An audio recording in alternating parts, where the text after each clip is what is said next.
یہ عوام میں ایک غلط تصور رائج ہے جی۔ کہ ڈلیوری کے بعد جو عورت ہے وہ 40 دنوں تک ناپاک رہتی ہے، اور اس تصور کے ساتھ ہمارے خاتون کو ناپاک 40 دن تک ناپاک تصور کیا جاتا ہے۔ پہلی بات تو یہ کہ عورت ڈلیوری کے بعد 40 دن تک ناپاک ہو، یہ ضروری نہیں ہے، اچھا، اس لیے کہ جو ڈلیوری کے بعد جو بلیڈنگ ہوتی ہے اسے نفاس کہتے ہیں، ٹھیک ہے۔ اور نفاس کی کم سے کم کوئی مدت نہیں ہے۔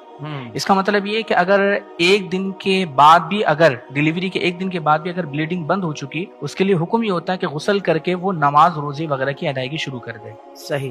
لیکن اگر مثال کے طور پر اس کی بلیڈنگ جاری ہے اور پھر وہ 40 دن تک جاری رہتی ہے تو اس صورت میں وہ ناپاک رہے گی۔ البتہ یہ کہ اگر وہ بلیڈنگ اس کی جاری ہے تو اس صورت میں جب تک وہ بلیڈنگ ہے اس پر حکم نفاس ہوگا، یعنی نماز وغیرہ نہیں پڑھ سکتی۔ اسی طریقے سے قرآن کو چھونا، یہ ساری چیزیں اس کے لیے ممنوع ہو جاتی ہیں۔ لیکن 40 دن تک عورت کو اس وجہ سے ناپاک کہنا کہ ڈلیوری کے بعد 1.25 مہینہ پورا کرنا ہوتا ہے، یہ تصور غلط ہے۔ جب بلیڈنگ ہو رہی ہے تو یہ ناپاک، اس پر حکم ناپاکی ہوگی، لیکن اگر بلیڈنگ رک چکی ہے تو پھر حکم یہ ہوگا کہ وہ پاکی حاصل کر کے غسل وغیرہ کر کے نماز روزے کی ادائیگی وہ شروع کر دے۔ سبحان اللہ، سبحان اللہ۔